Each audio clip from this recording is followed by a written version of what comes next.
Kyle Ferroli here, and I'd like to welcome you to the book. Chapter 1, The Blind Spot is our environment.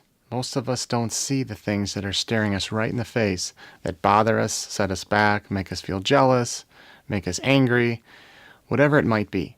It could be a commercial telling you that you should buy a certain car with a red bow on it. It could be a certain perfume. It could be a certain watch. It could be a trip somewhere. It could be a credit card that sets you off because you have too many of them already. Whatever it might be, it's being projected. We're taking it in, and we're comparing it against blind spot number 2, which is our mind, that we'll talk about in the next video. But the connection between us seeing, hearing, taking things in is the first step in that it's kind of the foundation or the field that we're playing the game on.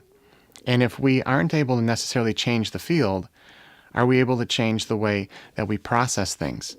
Are we able to not surround ourselves with certain people that bring us down? This might be change of jobs, might be change of friends, might be change of location of where you live. It might be something that you may not be able to control today, but you might want to shoot for in the future. You never want to feel like you're stuck. You never want to feel like you don't have any options, that you're backed in a corner, because that's going to put you right into the fight or flight mode, and you're going to feel trapped and stuck, just like an animal would if you were coming after it. And you're going to lash out, and you're going to have issues. We all do. It's called stress. But most of us brush that stress off, which is getting way out of the focus of this video.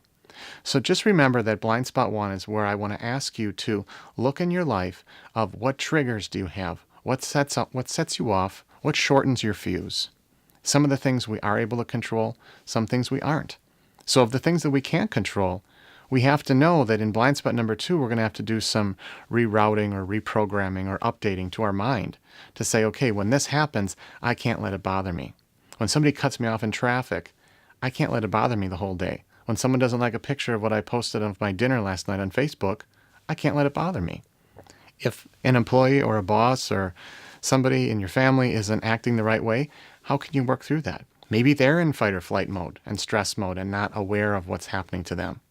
But our perception of what's happening in our world can be adjusted.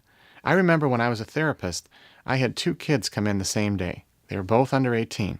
One of them was a very wealthy, spoiled little guy, to put it nicely, and he had the BMW taken away because his parents found pot in his sock drawer or whatever.